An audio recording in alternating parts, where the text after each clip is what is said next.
Gopi Jana Vallabha Jayo Girivaradari Jayo Girivaradari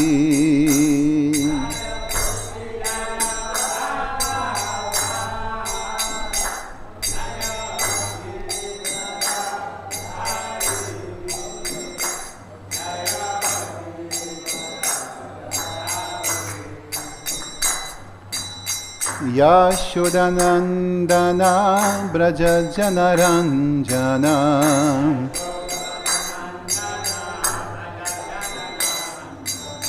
Yashodanandana Braja Janaranjana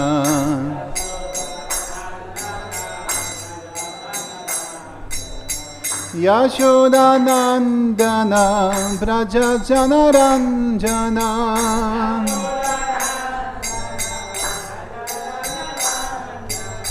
Yashodanandana Prajāpati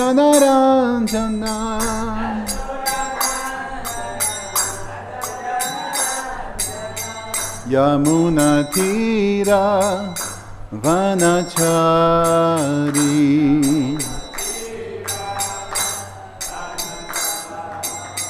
Yamuna Tira Vanachari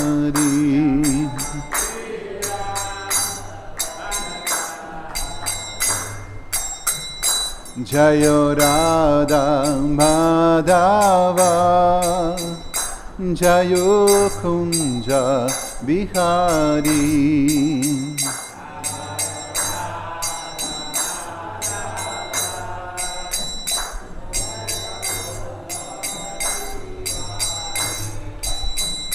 Jayo Radha Madhava Jayo Kunja Bihari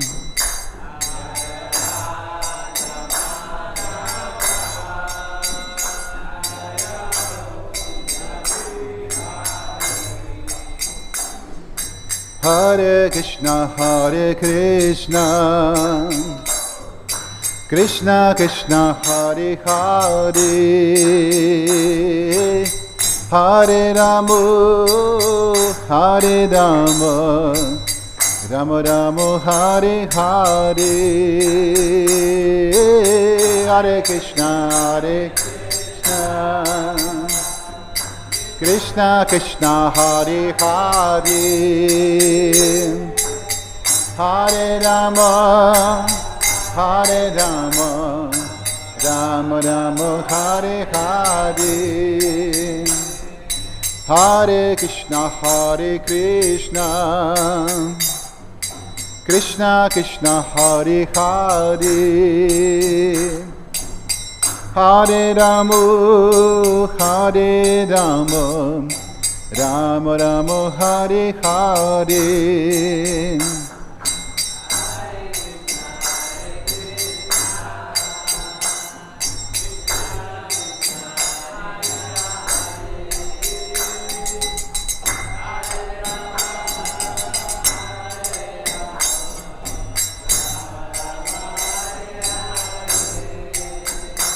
Jayo Radha Madhava Radha Madhav Radha Madhav Jayo Radha Madhav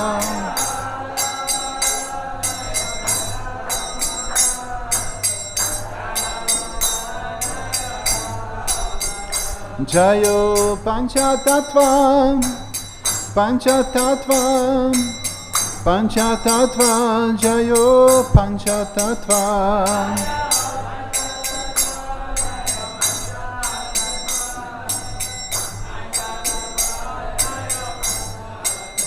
Nisimhadev Nisimhadev Nisimhadev Jayo Jai Nisimhadev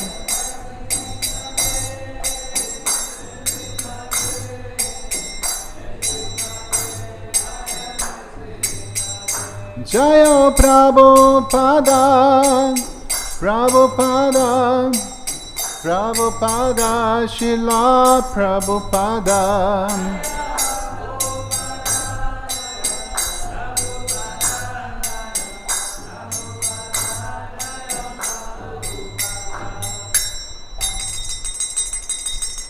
Shri Shri Radha Madhava Sasaki ki jai, Panchatattva ki jai, Shri Nrsimhadev Bhagavan ki jai, Srila Prabhupada ki jai.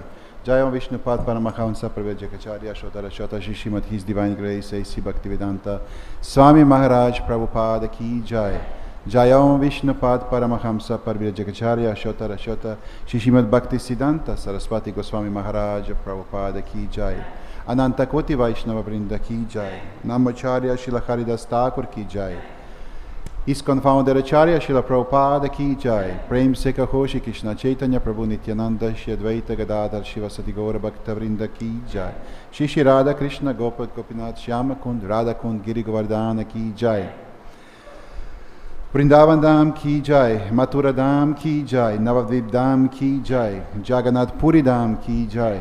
Gangamai Yamunamai ki jai. Bhakti Devi Tulsi Devi ki jai. Sankirtan Yagya ki jai. Brihad Mridanga ki jai. Samaveta Bhakta Vrinda ki jai. Gaura Premanande. All glories to assembled devotees. All glories to assembled devotees. All glories to assembled devotees. All glories to Shishi Gauranga. All glories to Srila Prabhupada.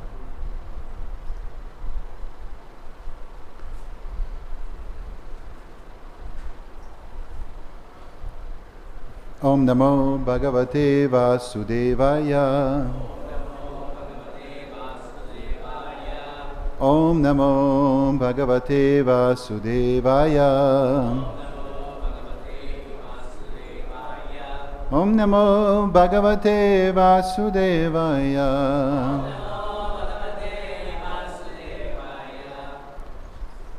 We are reading from Srimad Bhagavatam, Canto number 3, Chapter 21, Text 5.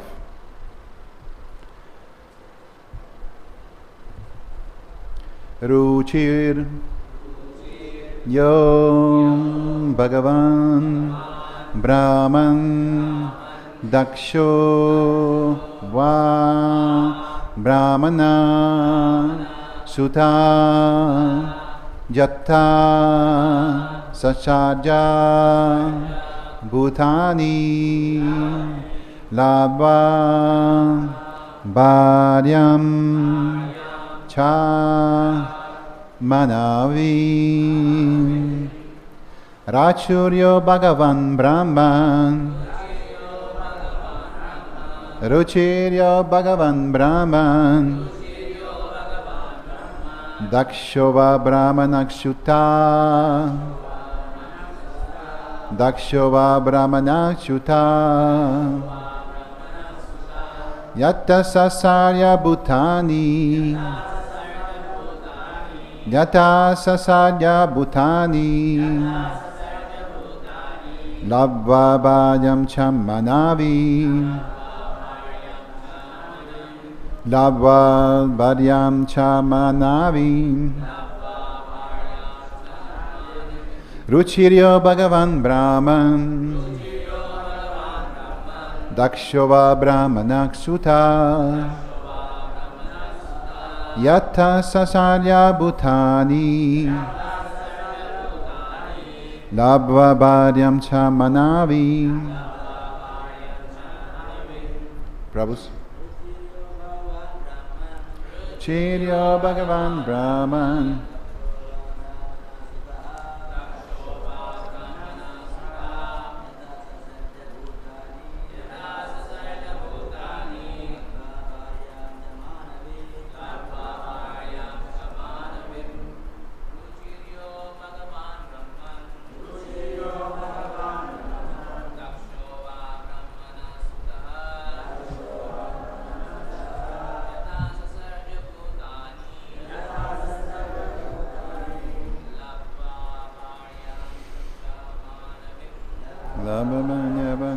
mānavīm. Mataji.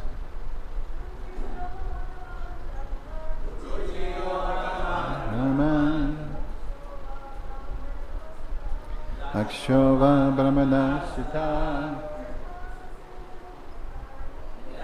sasarja bhūtāni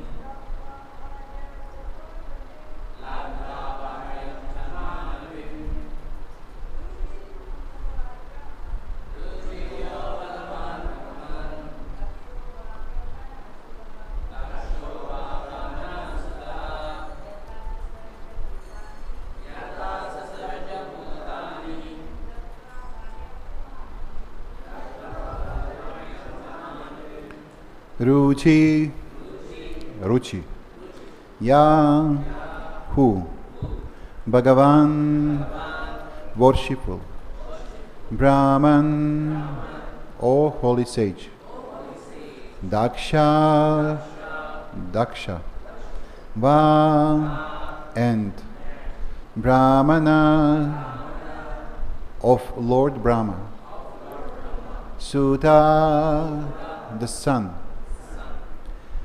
yathā, in what way, sasarja, generated, bhūtāni, offspring, labdhvā, after securing, bhāryāṁ, as their wives, child, and mānavīm, the daughters of Svāyambhuva Manu. Translation. O holy sage, tell me how the worshipful Ruci and Dakṣa, the son of Brahma, generated children after securing as their wives the other two daughters of Svāyambhuva Manu. Purport of His Divine Grace A.C. Bhaktivedanta Swami Prabhupada. All the great personalities who increased the population in the beginning of the creation are called Prajāpatis. Brahma is also known as Prajāpati, as were some of his later sons.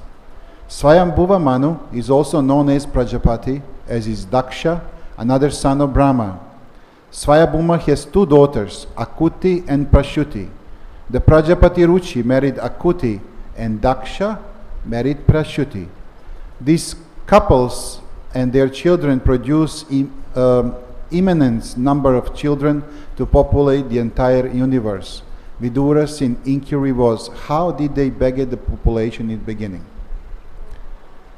And one more time translation. O holy sage, tell me how the worshipful Ruci and Dakṣa, the son of Brahma, generated children after securing as their wives the other two daughters of Svāyambhuva Manu. Namo Vishnu Padaya Krishna Prashna Bhutale Shrimate Bhaktivedanta Swami Itnamine Namaste Saraswati Deve Gauravani Pacharne Nirvishesha Shunyavadi Pashati Desha Tarine.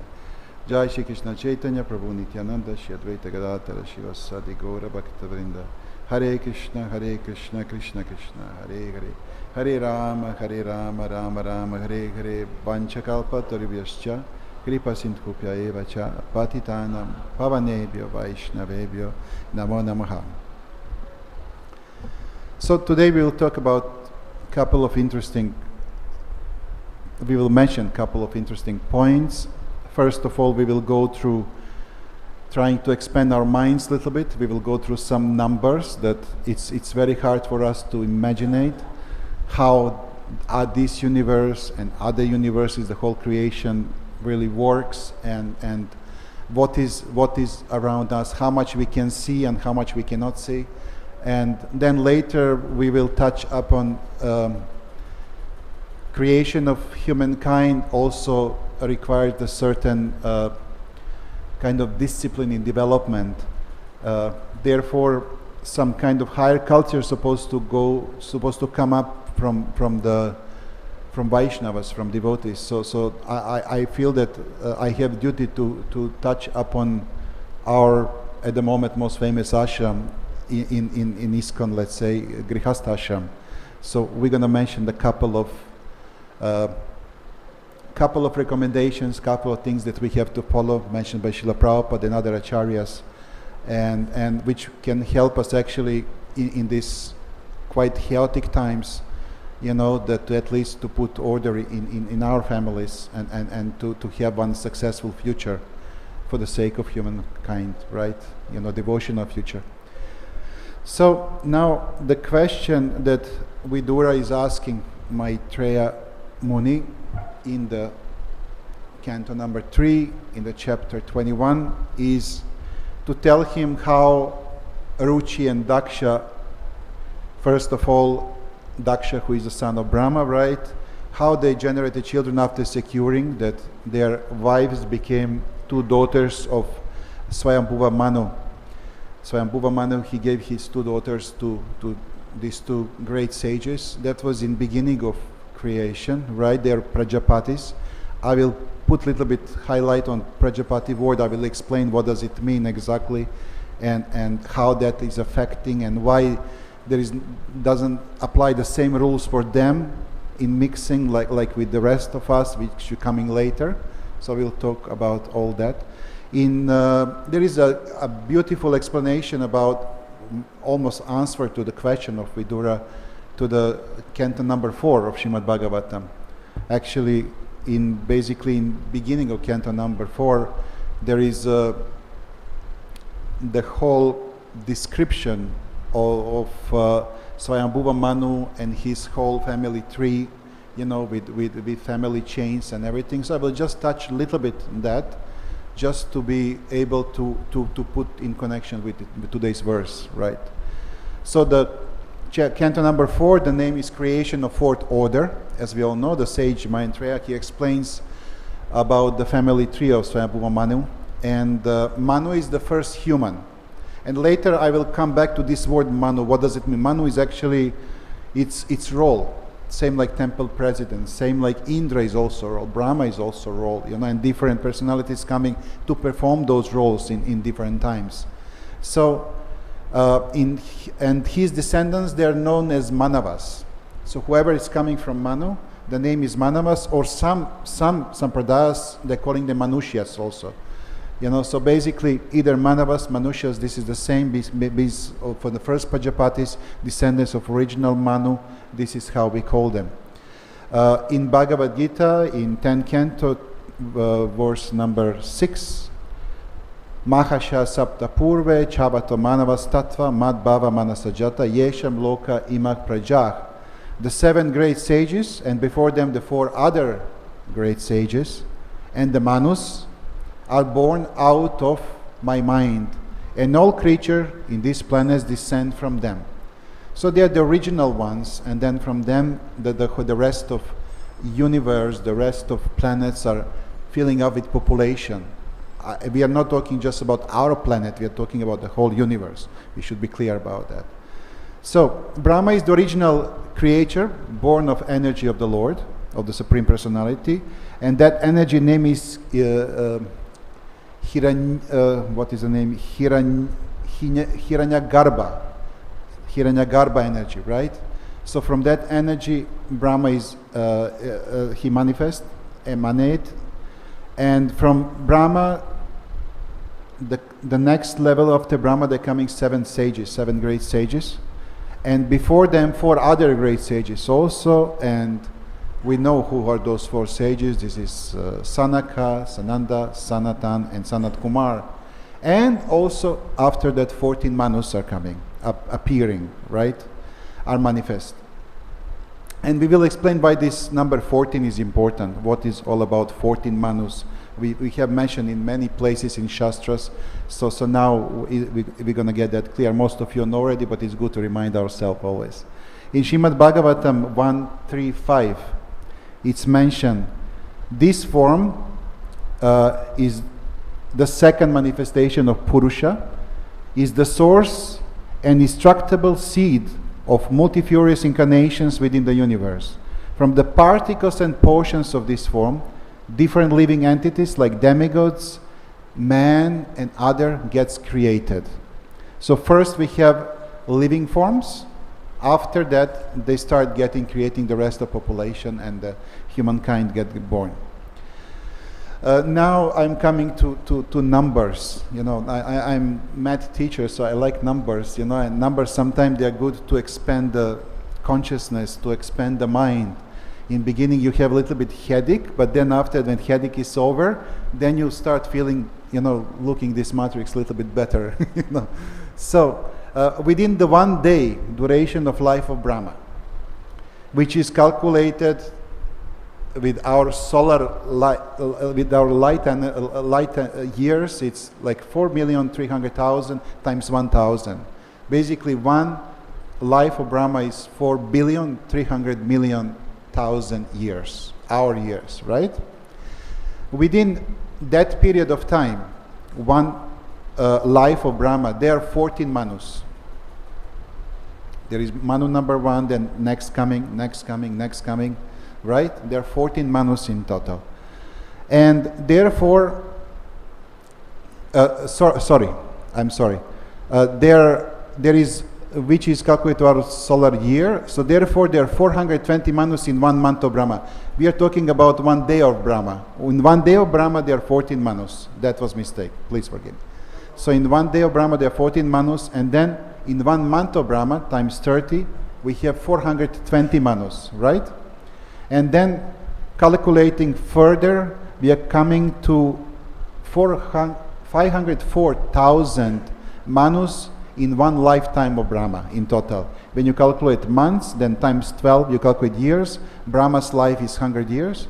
On the end, we come to 504,000 Manus. Now, this is only for 1 Brahma. And then we have countless universes around. In the same time, it's not that just 1 Brahma. Every universe has its own Brahma. That means times 404,000 Manus. You can imagine how many Manus are actually at the same time present and changing in that position of very important position of Manu. And this number is important for us to understand how small and insignificant we are. You know, in our small universe, we are everything. We believe we are big, important, that we are to the Krishna, to the Lord. But in generally, our understanding has to be that we are very small, we are very insignificant, and we should be very grateful that Lord is giving us so much time and energy and patience and even staying with us all the time, you know, for the whole, for whole our life, and we should be grateful for that and return with the proper devotional service to the Lord. Now, I want to come to, because it's already 8:30, Svāyambhuva Manu. He had 3 daughters with his wife Shatarupa, and their names was Ākūti, Devahuti, and Prasūti. So we all know that Devahuti, she got married to Kardama Muni, and there is a lot of stories about that, and you know quite well how many daughters they have and everything happened in their life. Now I want to focus on the other 2 daughters because they are mentioned in this word. Ākūti, when the time coming for her marriage, and now we are coming to that with Prajāpatis the rules are a little bit different. Even sometimes the sisters were married with brothers and everything, you know, because they've been original. There are only few beings in that time. There is not much choice around. And also, you know, there are different kind of beings, not like us, regular human beings. There is no genetics and all these things same. So it was very auspicious. And there is one more example later that I will explain properly, which is connected with Lord Vishnu. Ākūti, although she had these 2 brothers, Priyavrata and Uttanapad, yes, King Svāyambhuva Manu, he handed over Prajāpati to Ruci. And Ruci was a very great brahmana at that time. And when he gave his daughter, hand of his daughter, which was very close to him, and you know, he was very careful whom he's choosing.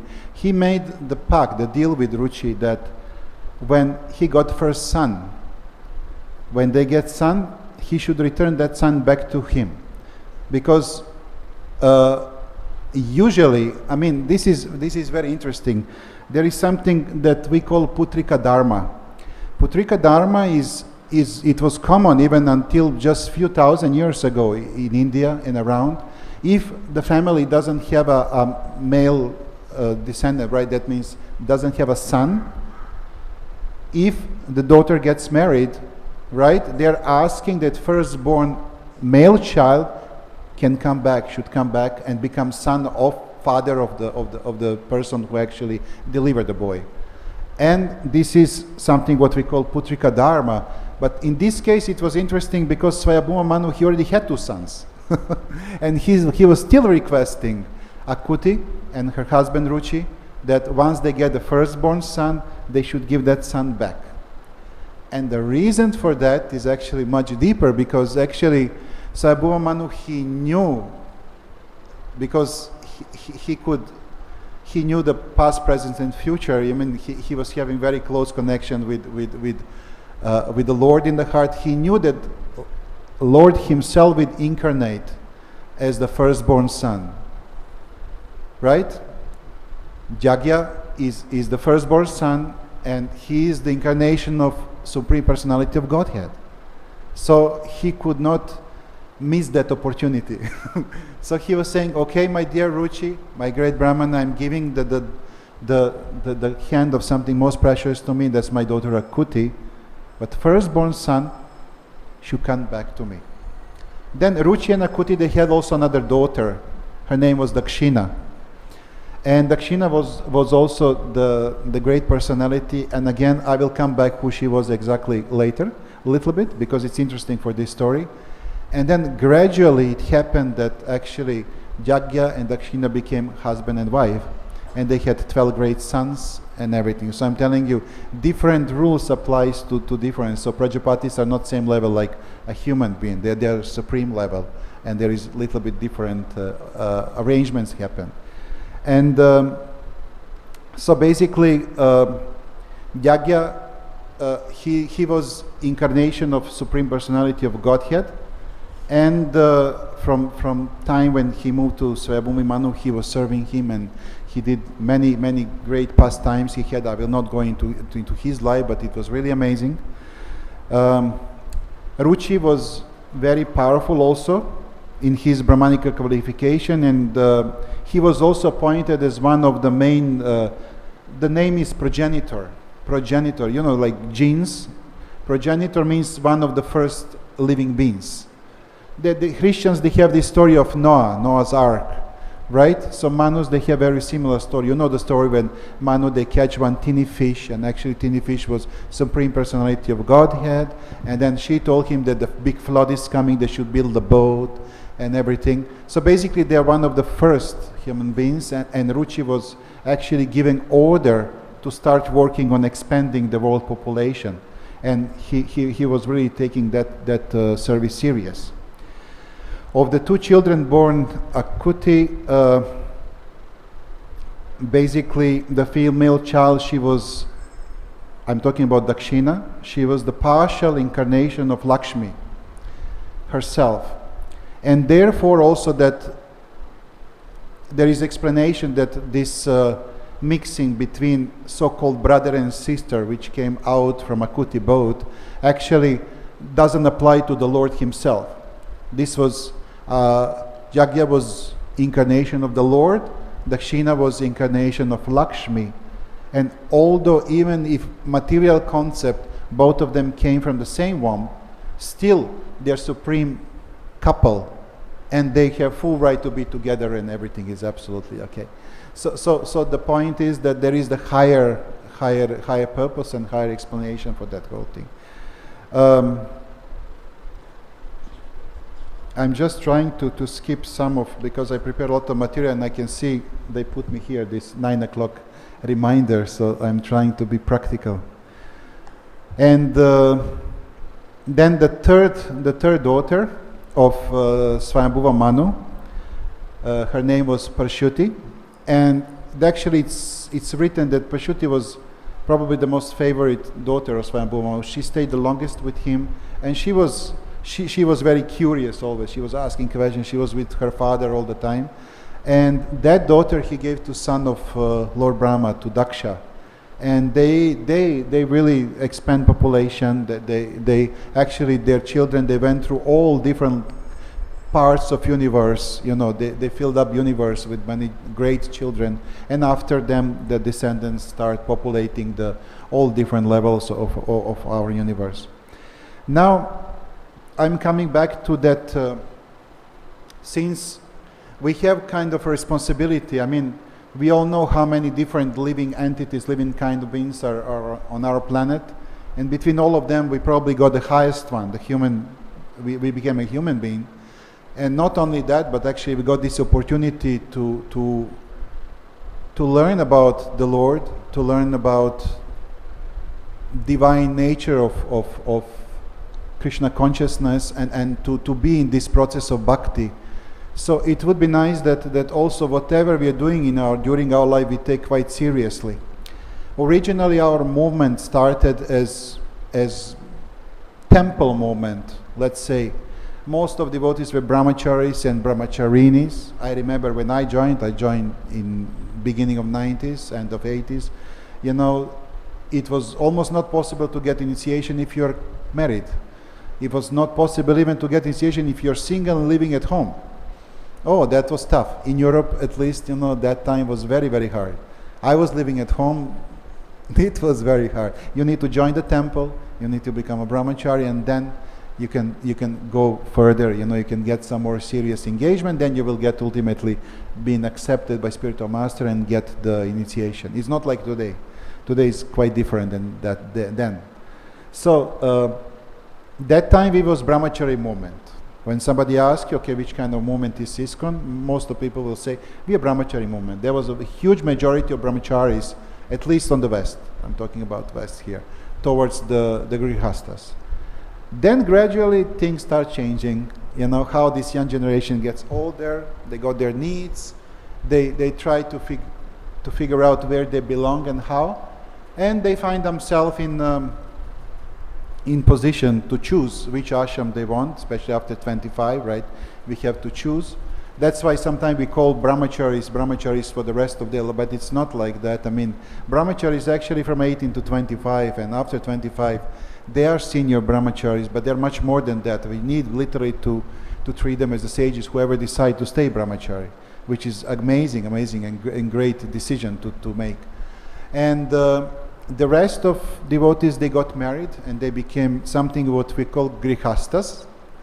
But maybe I will discourage you a little bit, because grihasta is one very high title, is very highly level position with a lot of different characteristics you have to follow to be able somebody to call you grihasta, right? Because most of us are actually something what in Shastras we call grihamedias, and this is something else, although we all call each other like grihasta, we take it as a very light term. I will not go into responsibilities of husband and wife and all these things. You already heard a lot about that. I will go into general, marriage as an institution and what is the purpose of marriage. Because all these great Prajapatis, they give us with their example actually, what is the right way of performing that ashram which most of us choose, right? I see most of white collar. All glories to Prabhu, Shapran, Hare Krishna. But in general, most of us are grihastas or grihamedias. So, in 416, this is another, we're going to chapter number 4, Srimad Bhagavatam, Canto 4, chapter 1, verse number 6. Srila Prabhupada mentioned in Purport, an ideal husband and wife are generally called Lakshmi Narayan, to compare them to the Lord and the goddess of fortune. For it's significant that Lakshmi Narayan are forever happy as husband and wife. A wife should always remain satisfied with her husband, and a husband should always remain satisfied with his wife. In the Chanakya Shloka, the moral instruction of Chanaka Pandit, right? It is said that if a husband and wife are always satisfied with one another, then the goddess of fortune automatically comes. In other words, where there is no disagreement between husband and wife, all material opulence is present and good children are born. Generally, according to the Vedic civilization, the wife is trained to be satisfied in all conditions, and the husband, according to the Vedic instruction, is required to please the wife with sufficient food, with sufficient ornaments and clothing. Then, if they are satisfied with their mutual dealings, good children are born. In this way, the entire world can become peaceful, but unfortunately in this age of Kali, there are no ideal husband and wives. Therefore, unwanted children are produced and there is no peace and prosperity in the present day world. I was teaching quite a few years in the school, having some interactions with children, dealing with education here in ISKCON Mayapur, and I can tell you, sometimes even you have some great devotees, but somehow children, that there are different needs for the kids, and they're wondering, I mean, we did everything right, why the kid is not immediately jumping into Krishna consciousness. First of all, children are curious, that's fine, but second of all, also, in the case if couple has some problems in the marriage and they're not performing marriage according to what we just heard, they can also attract unwanted children. Unwanted children doesn't mean that we don't want children at all. It means just that kids are not on the level of consciousness that we're expecting, hoping, praying for, right? So it's not enough just to chant 64 rounds and to fast. We also need to have the great relationship couple between each other to be able to attract the good personalities to come and to become their children. So that's why it's important, very important, many people are saying, look, the women are not on the level how they're supposed to be in Kali Yuga. But if you ask me personally, I think maybe it's a little bit more coming responsibility to a man.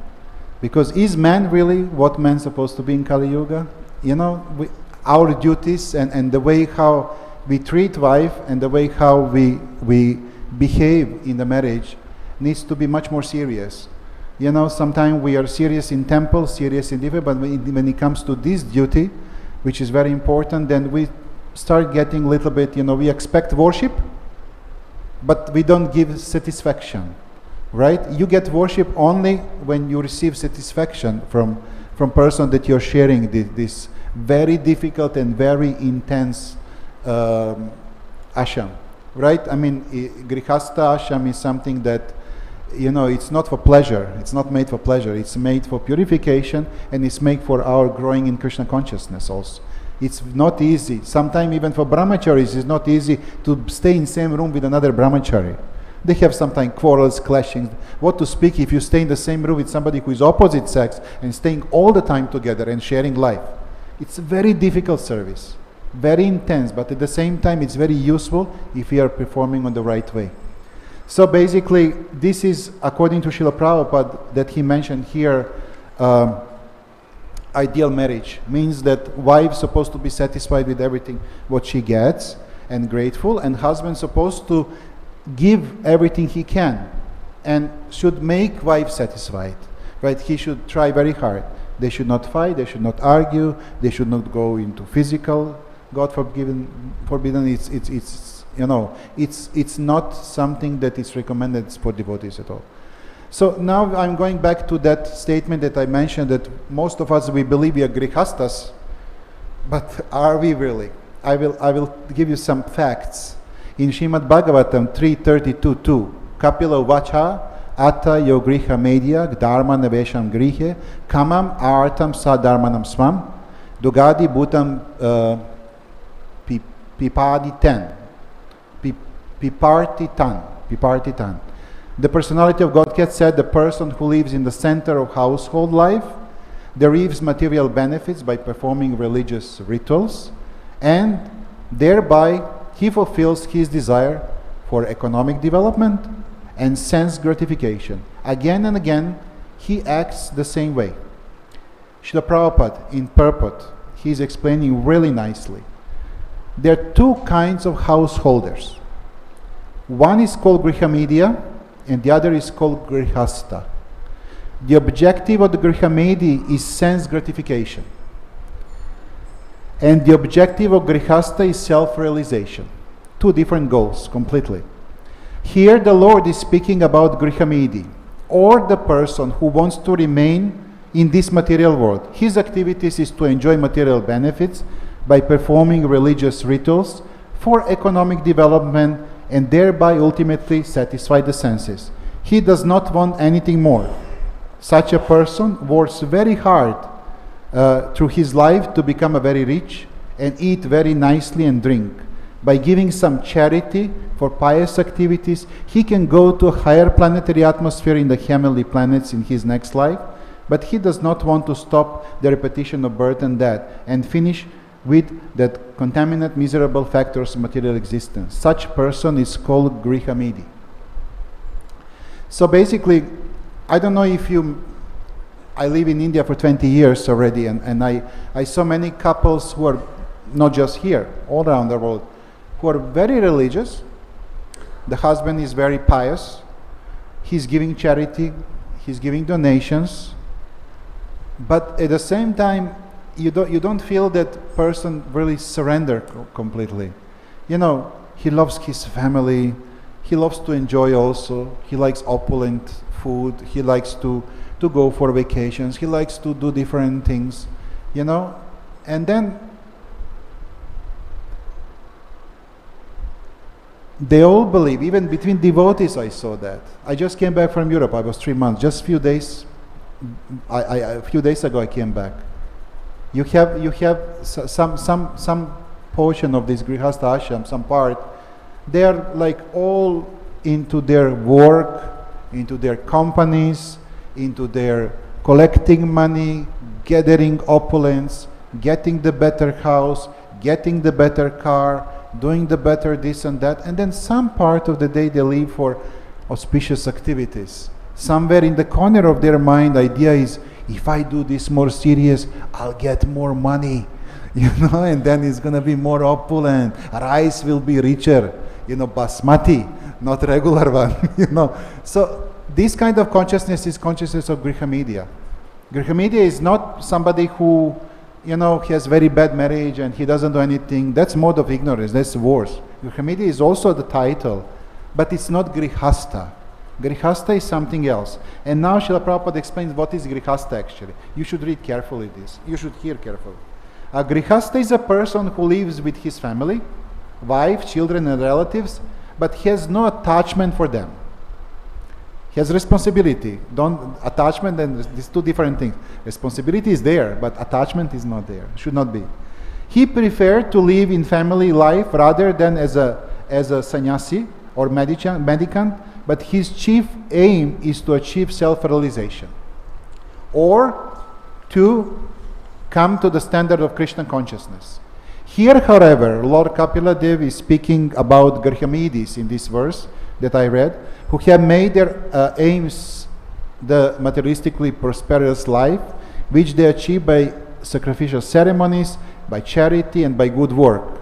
They are all posted in good positions, and since they know that they are using all their assets for pious activities, they again and again perform activities of sense gratification. It is said by Prahlad Maharaj, Punah Punah Charvita Charvanam, Srimad Bhagavatam 7.5.30. They prefer to chew the already chewed.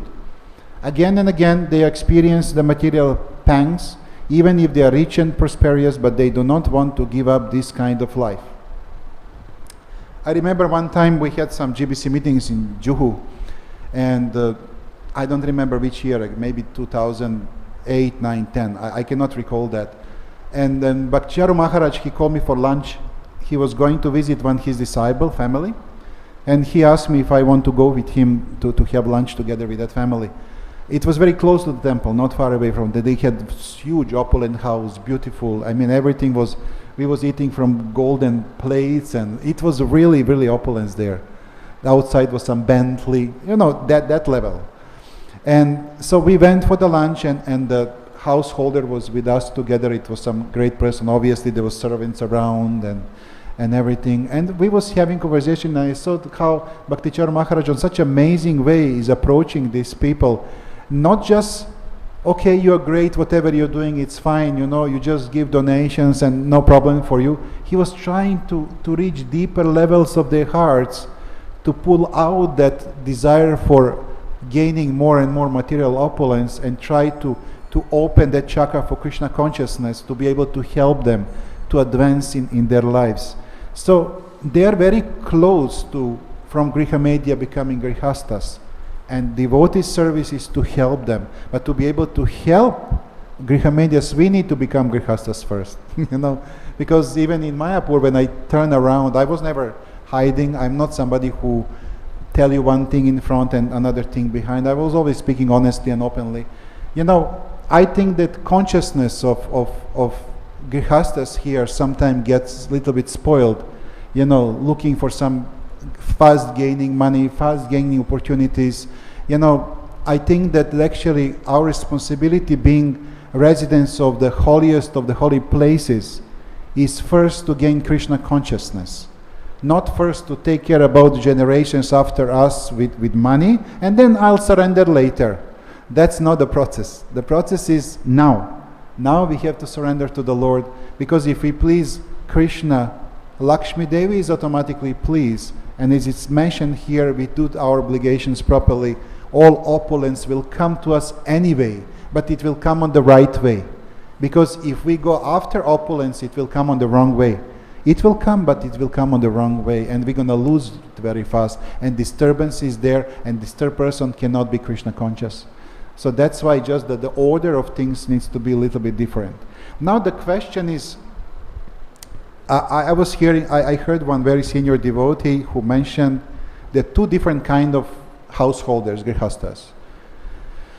He was asking question during class, and I want to repeat the same question, which in beginning it doesn't sound right to me, but later when I start thinking about that, when I go a little bit deeper, I figure out how deep and how important question is to ask all of us. He was asking, is it better to be devotee who is married, or to be married person, a married man or woman who is becoming a devotee or who is devotee? And now, in beginning you are like, what's the difference? Devotee who is married or married person who is devotee? But there is a huge difference. The first thing comes first. That means whatever is our preoccupation of our mind, it's coming first. If you're devotee who is married, or devotee lady who is married, right? Our first job is to be devotees.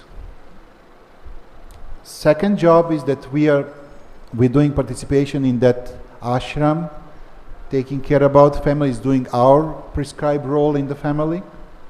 But first thing is devotee. Married man, and most of people that I'm telling, I just saw things are changing in the West very fast. They are first married people, then they're devotees. You know, some of the most senior devotees in yatra is coming and telling, I don't want to say which yatra name or anything, I'm just showing sample. He's telling, look, I need to make money, and then I need to do this, and I need to wash my car, then I need to, and then whatever is remaining time, I will try to chant, I will try to serve the Lord, to do something. And most of days I don't chant all rounds because I'm very busy, but I'm trying. That's married man trying to be devotee. That's not grihasta. Grihastas are actually devotees who doesn't make a compromise about devotional service. And then the rest of the time available, they serve the family, and they serve the need of the family and everything else. So if you're a devotee who is making money and wife is not happy with how much money you're making, I'm sorry. My point is that I have to be devotee, and this is my biggest contribution to the family. My biggest contribution to the family is not that I will make $1 million or I don't know, 10 lakhs. My biggest contribution is to be Krishna conscious. This is the biggest contribution I have to give to the family. If I'm not, there is no point of money and all other things coming after that. So basically, there is a big difference between these two categories. It's said that Srila Prabhupada mentioned, and I'm going to read to you, that at least 50% of time, wake up time during day, Grihastas needs to spend for Krishna consciousness. 50% of time. Which is in Mayapur more easy, because most of our services that we are doing, they're also Krishna conscious. But on the West is a little bit more hard, right? Because they work in some factories, in some companies, and you cannot really, you can call the outcome of that salary maybe you can use for the Lord, but in general job is, and especially dealing with non-devotees all day, that's super dangerous. And I will come back to, I prepared one very interesting story for you today. So in Srimad Bhagavatam 1:1935 it said, Lord Krishna, the personality of Godhead, who is very dear to the sons of King Pandu, has accepted me as one of those relatives just to please his great cousins and brothers. This is purport now of Srila Prabhupada. A pure and exclusive devotee of the Lord serves his family interests more dexterously than others, who are attached to illusory family affairs. Generally, people are attached to family matters, and the whole economic impetus of human society is moving under the influence of family affection. Such deluded persons have no information that one can render better service to the family by becoming a devotee of the Lord. The Lord gives us special protection to the family members and descendants of devotees, special protection, and even through such members of themselves non-devotees. That means even if you have family members who are non-devotees, if you stay devotee, they will get benefit of that. They will have a special protection and special care by the Lord. Maharaj Prahlad, Srila Prabhupada mentioned, is ideal example of that. Prahlad Maharaj was a great devotee of the Lord, but his father Hiranyakashipu was a great atheist and declared enemy of the Lord. But despite all this, Hiranyakashipu was awarded salvation due to his being father of Maharaj Parikshit. Even Hiranyakashipu, even him. So you can imagine how much benefits can get all your relatives, even if they're not in favor of Krishna consciousness. Still, just by us being devotees. It's amazing. The Lord is so kind that He gives all protection to the family members of His devotees, and those devotees He has no need to bother about His family members, even if one leaves such family members aside to discourage devotional service. So, it's very important that our relationship in the marriage should be a triangle. I asked, when I was getting married, I asked Guru Maharaj, Jayapataka Maharaj, my Guru Maharaj, I asked him for some advice to give me. By the way, it happened that for my Vedic marriage, father of my wife could not come, so the father for my wife was Jayapataka Swami. He accepted service. Yeah, he was father of, so he was my father-in-law, actually, for the marriage ceremony. And he was telling me, be careful with my daughter. You know, if she comes and complains to me, you are busted, you are finished. I said, okay, Guru Maharaj, so to be proper grihasta, can you give me some advice? And he was telling, always remember that marriage is not two-way relationship. It's not between husband and wife. It's actually three-way relationship, triangle. Husband, Krishna, wife, wife, Krishna, husband, Krishna. Krishna should be part of that. It's very, extremely important. You don't forget that, you have successful marriage. You forget about that, it's done. We are going in wrong direction, definitely. Either we are desperately trying to please our partner, either we are desperately trying to hurt our partner. There is no the third way. There is no between, maybe for some time, but not. It's not a long-term solution, right? If you put Krishna between, that's a long-term solution. There is one very dear devotee, disciple of Srila Prabhupada, who asked him in 1971, he sent letter to Srila Prabhupada, dear Srila Prabhupada, I want to get married, there is nice Mataji, we develop nice relationship, we're just friends now, but with your permission, please. Srila Prabhupada sent a letter that I want to read you. Great advice to young, but not just young couples, it's older also. This is Babru Bhavan Prabhu. For those senior who knows who was Babru Bhavan Prabhu. And Prabhupada sent letter to San Francisco, but he was in Calcutta at that time. So Srila Prabhupada wrote, my dear Babru Bhavan, please accept my blessing. Thank you very much for your very kind letter dated 25th January 1971. Yes, you may get yourself married, provided that you can meet the responsibility of grihasta life. If you marry, you will have to work to provide for your wife and family, and try to spend at least 50% for Krishna consciousness. A Krishna conscious marriage is not based on sense gratification, but rather mutual cooperation between husband and wife for making advancement in spiritual life, and also for raising Krishna conscious children. It is said in the Vedas that one should not take on the responsibility of parenthood unless he can deliver the child from a repeated circle of birth, death, disease, and old age. So this way, mold your life in service to the Lord and be happy. Hoping this will meet you in good health, your ever wisher, A.C. Bhaktivedanta Swami. So the whole point is that if we just change one thing, that means we should try to become a serious devotees, then any decision that we make, whether we want to be part of Grihastha ashram or Brahmacharya ashram or Sannyasi or any other ashram, right? we will be successful and we will perform the successful role. Otherwise, it's very hard. It's almost impossible. Now, another thing, another advice, because many of us, we live in big towns. I mean, fortunately I live here, but many devotees around the world, they live in big cities, they're mixing with non-devotees and everything. And originally the recommendation was, please don't mix with non-devotees. But actually, Srila Prabhupada didn't mention that. Srila Prabhupada said, you can mix with non-devotees, but you should mix on one particular way.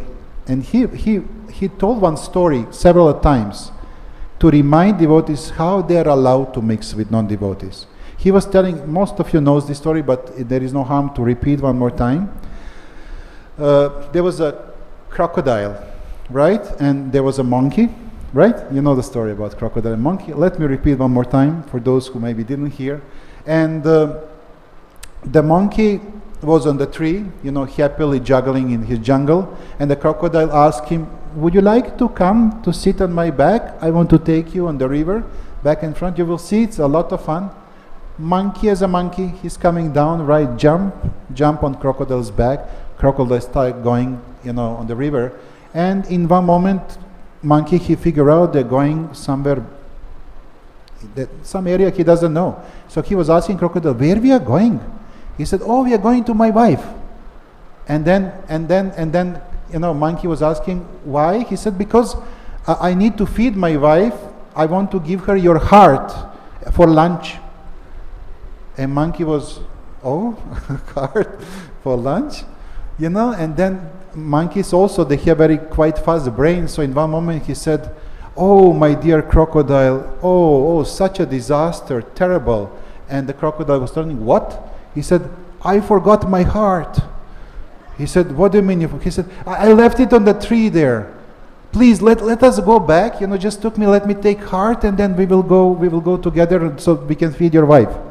Crocodile was like, okay, fine. He came back. Monkey jumped out and ran away in the forest. And Srila Prabhupada, he's saying the point of the story is, you can mix with non-devotees. Don't involve your heart. Otherwise, it's going to be eaten. Very simple. So that's the whole point. Mix as obligation, mix as for the preaching, for the sake of maintaining family, but should not mix giving emotions, giving all these other things, because it can spoil our spiritual life forever. Thank you very much. I crossed 7 minutes. I'm sorry for that.